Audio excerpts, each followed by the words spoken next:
Will season 2. I got Bobby Bostic, man. If you never heard of him, all you got to do is Google 241 years and his name will pop up. Wikipedia, everything, man. This is a man like a guru. I learned so much about you, even reading your books and the interviews that you have done already, man. It was just super prestige, and I felt like for a 16-year-old man, you got a story to tell. Oh yeah, man. I'm out here telling it too. Yesterday, I don't know if you ever heard of Hogan Street, but it's like the maximum security juvenile detention center for youth that's certified as dual jurisdiction or just got serious crimes. I had went there in '92 and '94 when I got locked up when I was 12 and 14. So I went back yesterday to share my story with them guys, and they was very inspired. And a lot of them committed to staying out of trouble because what happened to me can easily happen to them. So I'm already giving back, man. I go to the juvenile detention centers in city and county, teach writing workshops, and give the youth my books and just tell them my story, man, so they won't do what I did because they can feel somebody who went through what they went through versus somebody who went to school for criminal justice versus somebody who lived and walked in their shoes. So I just go in there telling them my story and trying to inspire them to stay out of trouble. Yeah, man, that's dope, man. Definitely. From your case, I know the Senate bill number 26 had Yeah, passed just because of your case. So anyone committed a crime other than murder as a minor, parole after 15 years. yeah, man, that was a blessing, man. You stuff out, you're not thinking about the impact you can have. So that's a lesson to people, man, because I wasn't trying to get no law change necessarily. I was trying to get out of prison, right? But your struggle can be that much in life, man. When you do something to help yourself, when you have to really strive for it, it also end up having uh, effects to help other people. It's just like sometimes we do other things for the wrong purposes, it has trickle down effects, uh, like crime and how it affects other people that we don't trip off. How crimes affect society, how we victimize our own families and ourselves, right? When we Right. commit crimes the same way, when you make a change, a 360, you can also have an impact of somebody watching you. You might change their life for the better. So that was a blessing, man. Definitely, definitely. I was talking to my mom about you and just telling her your story about the 17 charges. They offer you 30 years and you took it to trial. And like you kept your resilience through the whole thing. The craziest part to me, I'm not even gonna lie, was Miss Baker. That story is so touching because I understand that she came all the way back and waited just for you to make you free. Yeah, that was something I never thought would happen because it never happened in the judicial system, right? Right, As Missouri law still stand right now, my sentence is still legal in their eyes, right? right, So she said she made a mistake and she wished she could change the sentence, even though the sentence, as we speak right now, I'm still serving 241 years. I'm just on parole. So the sentence never changed, but for God or the universe to put it in her heart to come back and help me is a blessing because never my wildest dreams that I ever think that she would come back and advocate. I wouldn't even, that's the last thing you ever think because it never happens. right. They never come back. So the fact that she did was good. And by the time she did come back, I had no bitterness towards her.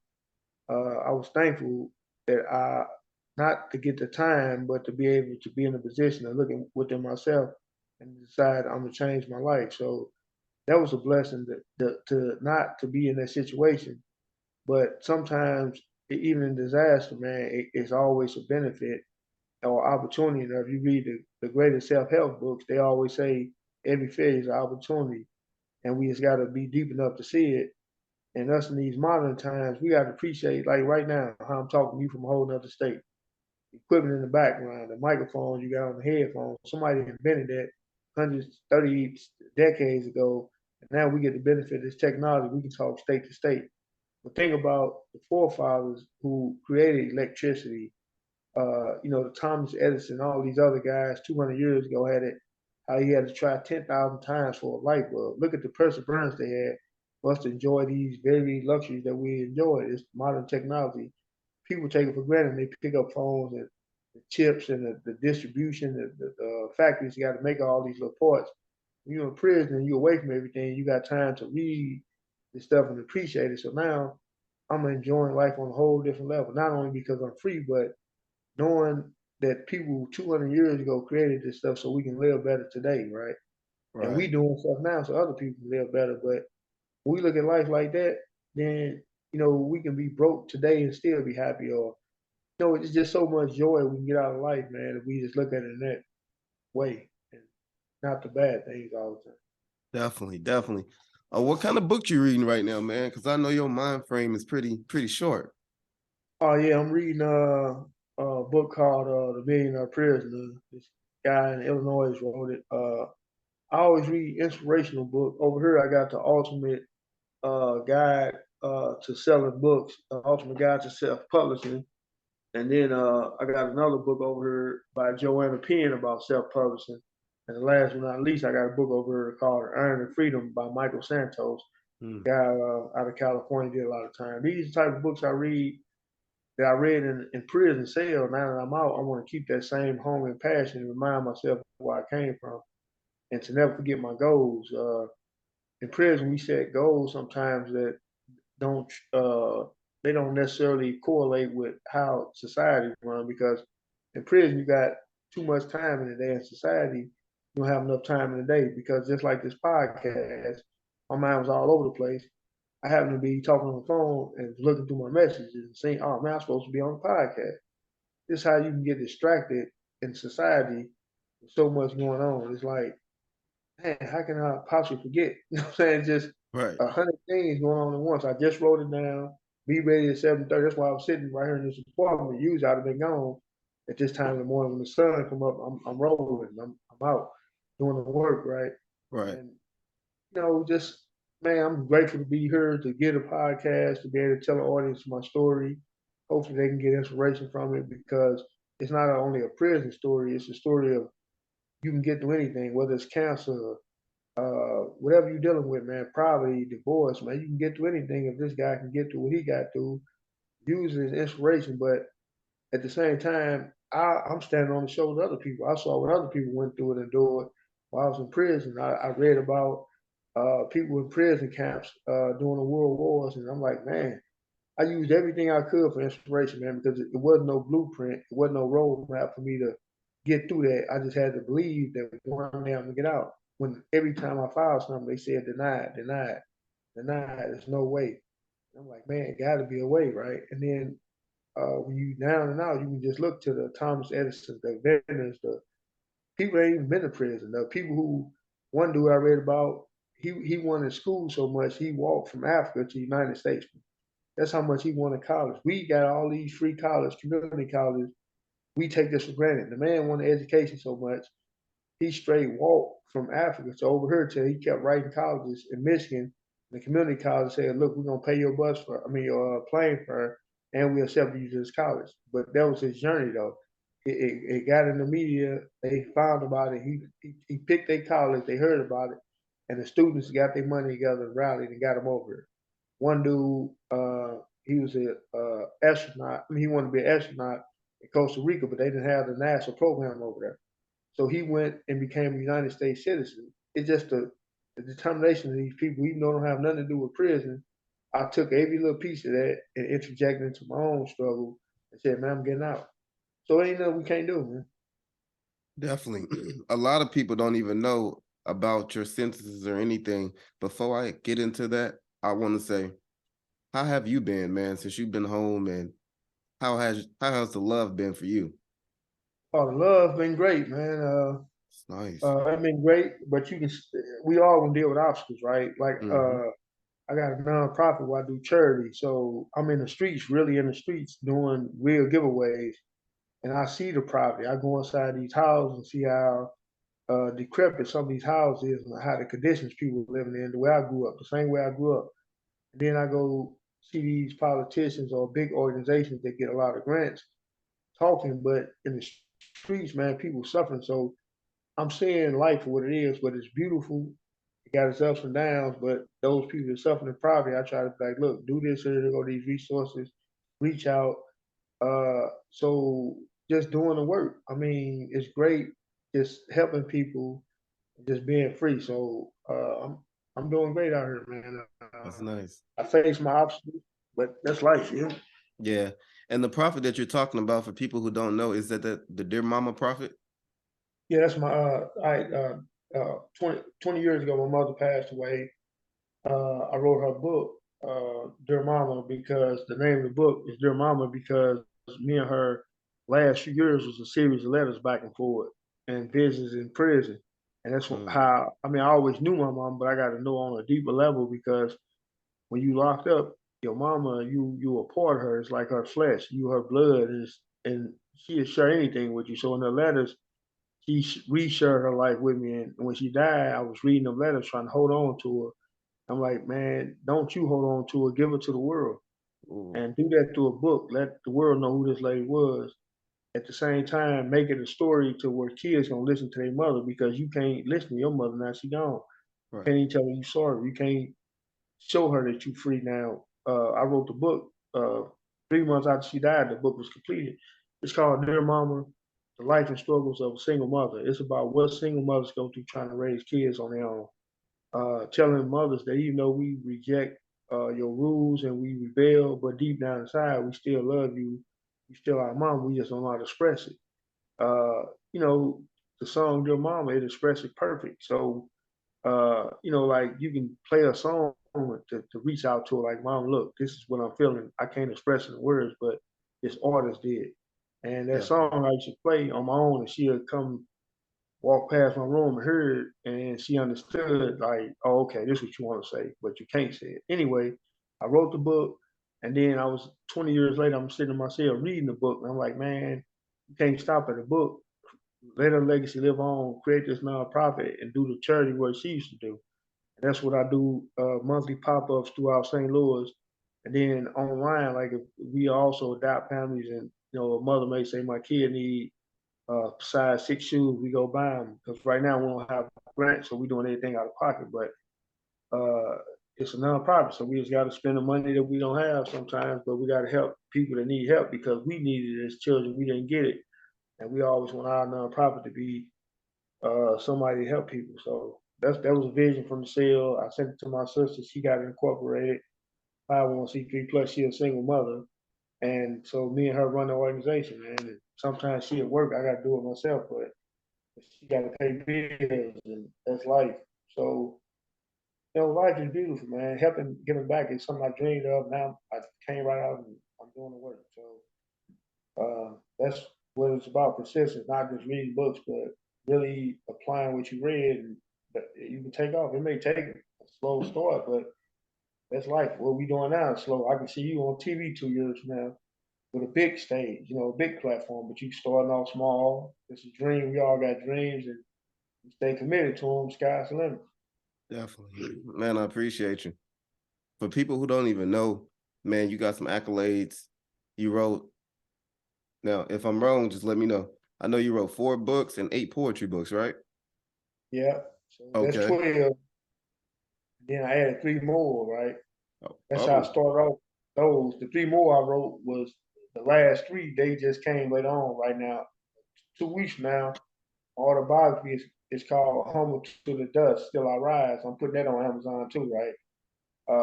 Yeah. It's 4 books of poetry. I mean, it's 8 books of poetry, and then 4 nonfiction books. But I added my autobiography, and then I added one more poetry book. So that's all together. It's 15 books. 7 of those books right now on Amazon. They've been out for 2 years. I self-published them while I was in prison. Now that I'm out, I started my own LLC called Mind Diamonds. One of my books is called Mind Diamonds, Shine on Your Mind. And I created an LLC, so I'm going to start publishing my own books. And if people want to write, I ghostwrite books, people autobiographies, because some people don't have that gift to articulate. I can write their story for them. So I'm doing that through my own LLC, Mind Diamonds LLC. I just got that incorporated. So I'm making slow moves, but in prison, unrealistically, I got out on a Wednesday. I told myself, oh, I get out Thursday, I have my LLC. It ain't quick as I thought it was out here. It's slow. You got bills, you got all type of responsibilities. You got to go see aunties, uncles, and you got to be here, take your grandma here. It's a whole bunch going on that I ain't think, a lot. So, but it's beautiful. I don't have no complaints. It's just like I said, it's not enough time in the day out here to get things done. In prison, you got all the time in the world, man. If Definitely. you use it, you can do like I did, right? But it's hard to do that when you're around a bunch of negativity in prison where everybody is on the scheme, everybody's on stupidity. Here it is, you trying to read a college textbook. Yeah, another thing, I got my associate. When I dropped out, best shine, I went to school 2 weeks.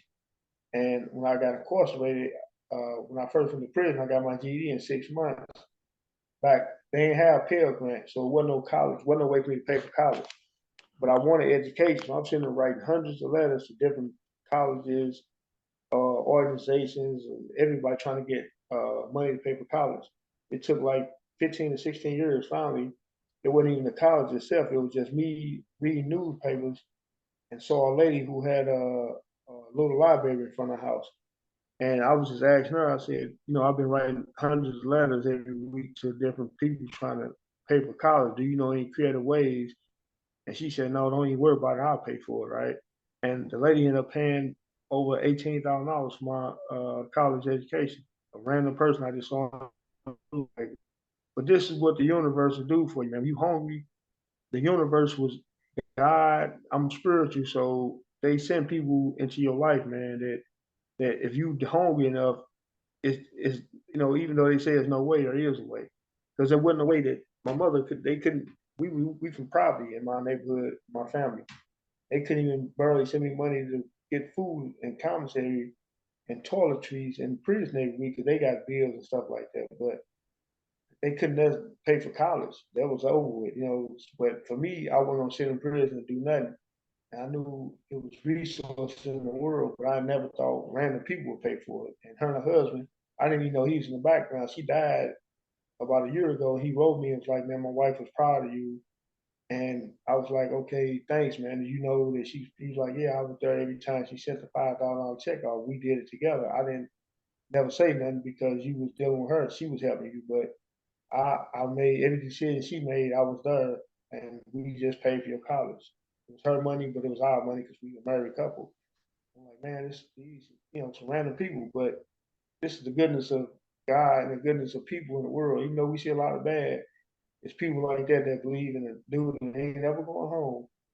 I had no out date. There was no way for me to get out. And this lady said, "Okay, well, you trying with your life. I'm gonna use my money to help fund your education." That's a You blessing. just gotta say goodness out there, man.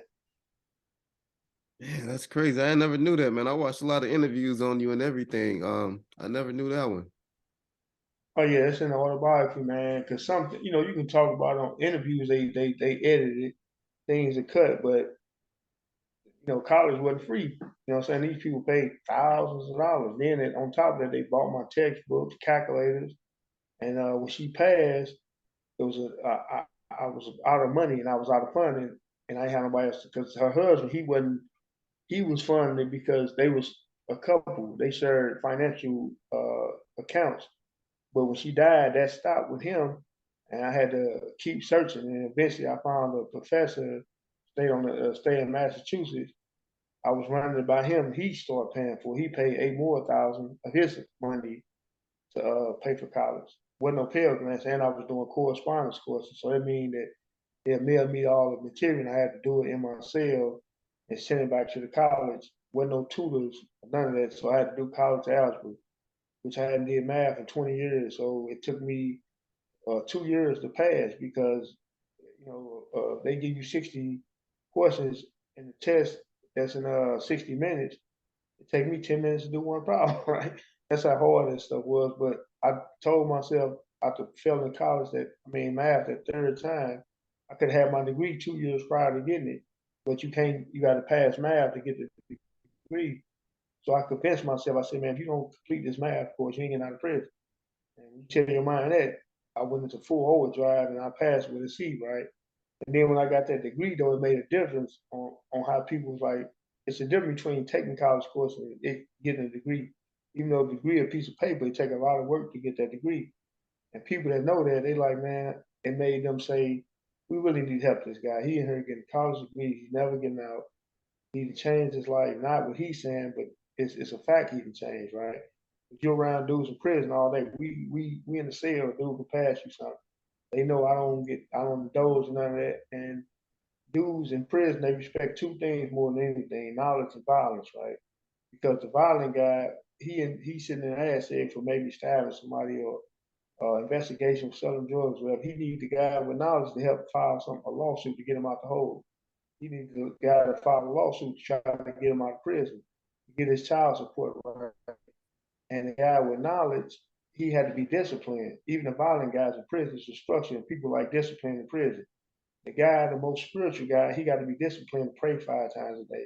He got to be disciplined to keep his cell immaculate, to keep his mind intact, and to exercise every day, and to read all these books about laws and astrology, astronomy, technology, and you got to have discipline to sit there and read all day.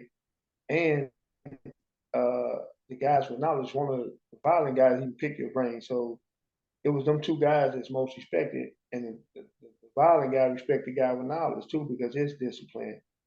And if you got both of those mixed together and you be turning it around to where you don't have to be violent, you can be smart instead of being violent, then you become an unstoppable force. If you just really tap into yourself and you ain't trying to harm people though, now your mission is to help people. You ain't trying to get over or none of that. Your mission is to help because the way the universe works, universal law, you help somebody else, it's gonna come back to you, not from them, but in other ways down the line somewhere. So, and like the lady was helping me, that's for me being the type of dude in prison that help other prisoners, right? The God in the universe will send somebody like that into my life, right? That lady who paid all her, all that money to help me go to college, right? And she never sent the money to me. She sent it directly to the college. To like she sent a $5,000 check to the college, and then they sent me the material, and I do it for myself. So it wasn't. It was directly. She was just funding my education, and that's what people would do if you got dreams and desires, man. We can do whatever. Music, art. Uh, you're gonna meet obstacles, especially an inner city kid that don't have no resources or connections, right? But just by being out there doing the dear mama work, I've been invited to all type of dinners where you got millionaires in these rooms, right? And they do nonprofit work. And if I can make the right connections, I could get funded, but I haven't been able to succeed yet. But just doing the work, you'll be put in a conference of people that you need to be put in contact with. That's how it always happens. And then if you're doing your work, people not necessarily funding you, they believe in the vision you got, and they can help. And you don't have to. You can. It's networking basically. You're not using nobody else's resources. You just use the connections to get yourself to where you got to get. And that's why you can't use as an excuse that I don't know nobody. I don't have nothing.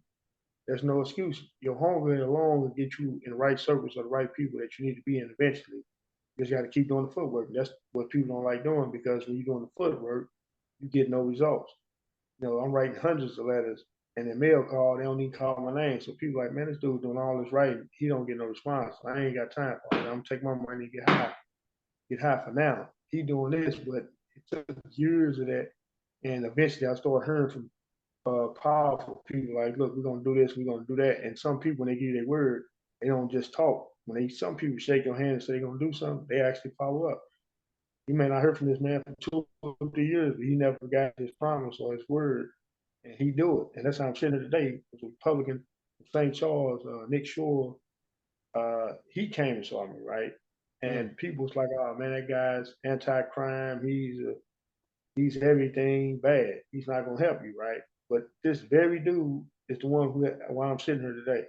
A Republican dude that's anti everything that they say. They don't agree with his policies. They swore him down. He wasn't gonna help me, but man shook my hand and said, "I'm gonna get you out. I'm gonna do this. I'm gonna do that." And everything he did it. He didn't get on the cameras. He was behind the scenes working, and he got it done. So, uh, like I never thought I'd get out through a new law. I mean, how can I get a law passed when I don't have no resources? I don't know nobody. I'm I'm an inner city kid from the ghetto, man. What connections do I got? And Right. it's just your work ethic though, and your desire for whatever you want to put in life, put dude in a position to say, look, try to help you get out. If that didn't work, so then they passed the law, as you mentioned, Senate Bill 26, that not only helped me get out, it's hundreds of other kids in juvenile getting out because of work that I put in and through dudes like Nick Shore that nobody would thought would occur help.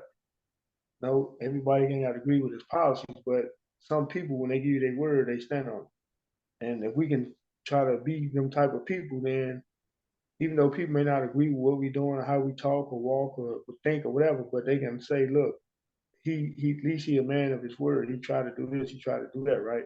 Ain't Right. nobody gonna be perfect in carrying out their intentions, but as long as we try our best, man, we can do a lot.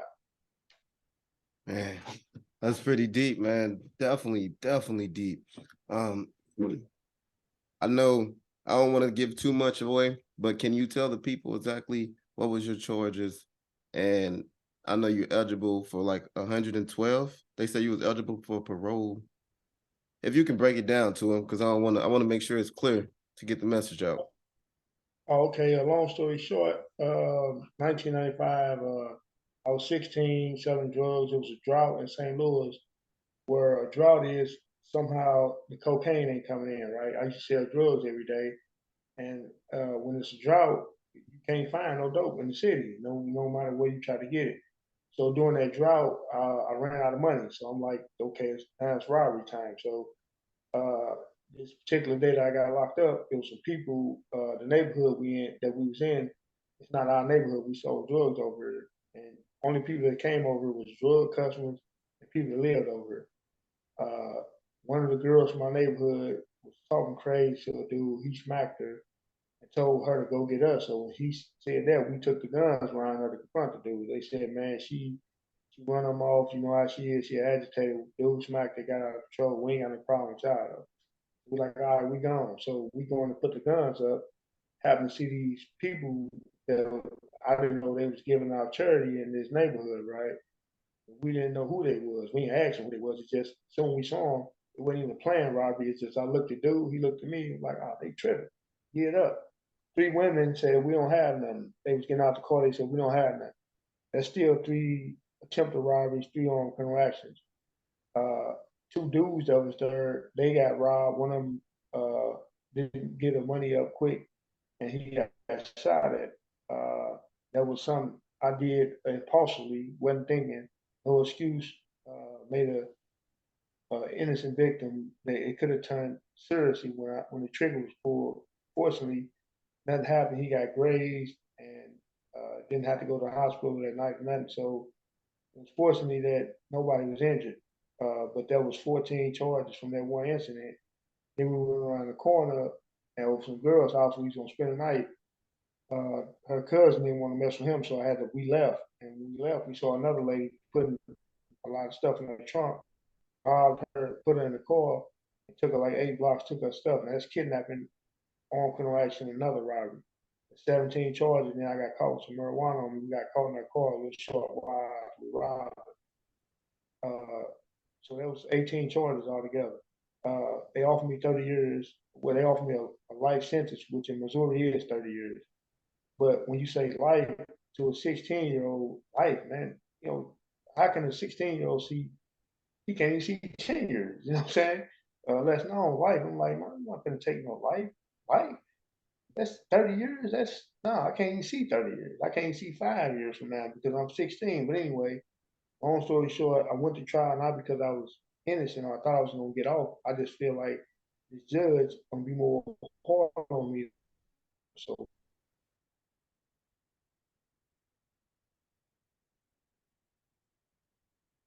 I can easily do.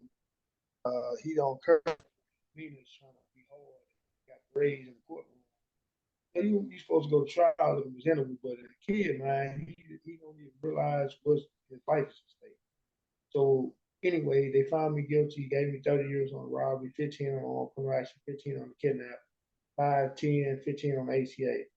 Now, normally judges run all your sentences concurrent, but she decided she was going to run consecutive 30, 30, 10, 15, 15, 30, 10, 15. All together, that total 241 years. The year is for the marijuana I had on me. She even ran that consecutive. That's where the 241 years come in at. And in my sentencing hearing, she was like, okay, you made your choice. You're going to live with your choice and you will die at your choice because Bobby Bostic, you would die in the Department of Correction. Like, damn, like I'm shell shocked. Like, hold up, man. I thought then before I can even say something, she's like, do you understand that?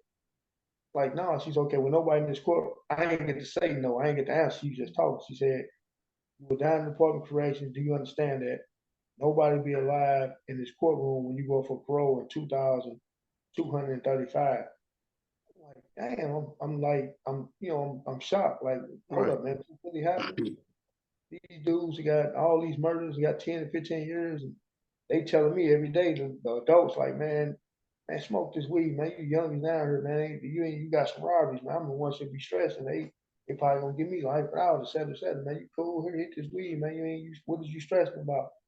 So I hit the weed, like, it ain't nothing to stress about. I'm cool. Man, I'm the only one got all the time, 241 years, for some robberies. Well, nobody injured, no sex case, none of that. And my wife was took it. So I'm like, man, is this, man. Like you can be shell shocked all you want, but the reality is Monday morning you finna get on that bus and go to prison. You know what I'm saying? And be back then in maximum security prison, everybody had 30 years or more. So imagine the attitude of guys, everybody got, ain't nobody going home, basically. Even if you got 30 years, you got to live like you ain't going home because when dudes see you that close to the door, it's a lot of miserable people. They don't want you to go home. So you got to not cure. That's rule number one. When I went through the door, you can't cure because guys see that you cure, and that's a weakness. You ain't trying to go to the hole, or you ain't trying to. Okay, you got shorts in prison. So I grew my shark teeth not to be a shark, but to bite back if I was ever bitten, right? And fortunately, I didn't have no problems with guys in prison. My problem was me. I was tripping, like a dude stared at me too long. I'm like, man, is this dude gay? What you looking at, man? And some dudes, they even though they ain't gay, they gonna be like, who you talking to, man? What's up? I'm like, what's up? And then it leads to some violence. That's how we handle things in prison. Like fist fight didn't really solve things, so guys use knives. Like everything was took to the string. Like yeah, an argument is took to the string. To you, it's just a foul on the basketball court. But nah, man, you disrespecting me, man. You just fouled. We got to at least fight about it. Then I lose the fight, then I can't walk around and block my eyes. So now I got to stab you over.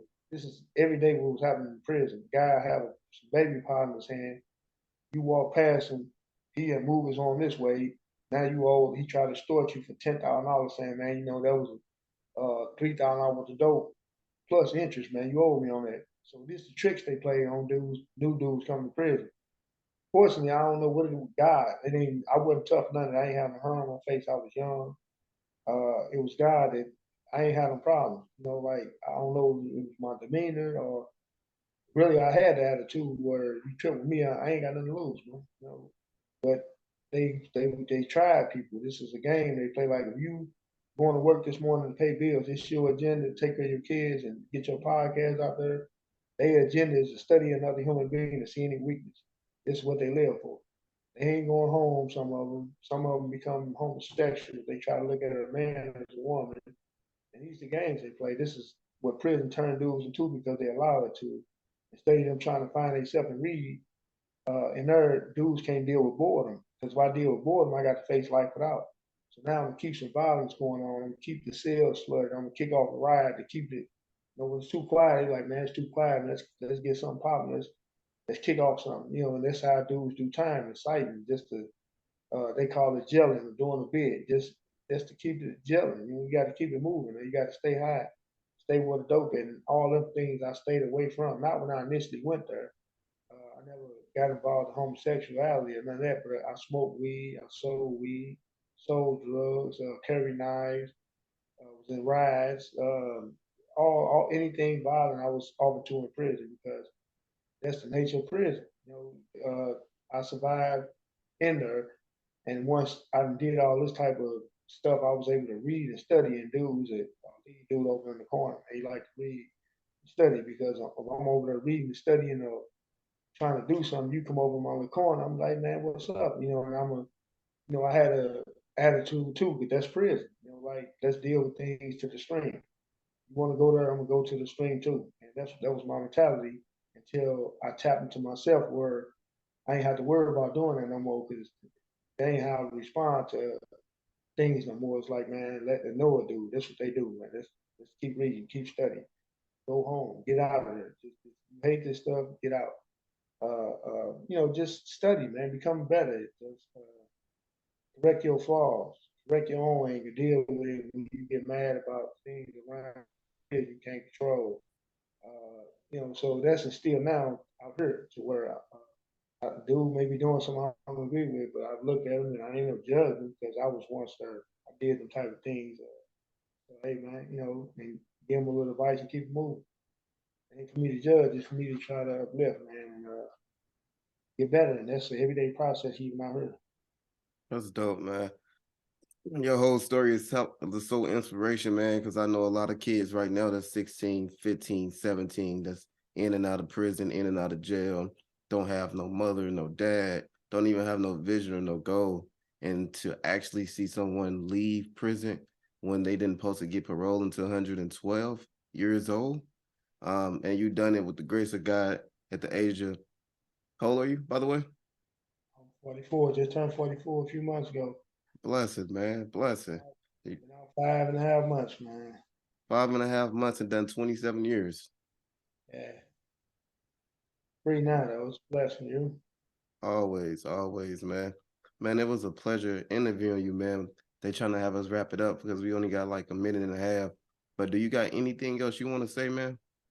Oh, yeah, man. Anybody out there, follow your dreams. Just use my story as inspiration and not trip off the heartache and pain that went along with it. If you want to follow me on Instagram, I'm on Instagram at Free Bobby Bostic. I'm on Twitter at Free Bobby Bostic. You can just Google Bobby Bostic, or you can follow me on Juvenile Lifers Without Parole Speech.org, and just keep up with the work I'm doing and just stay inspired, man.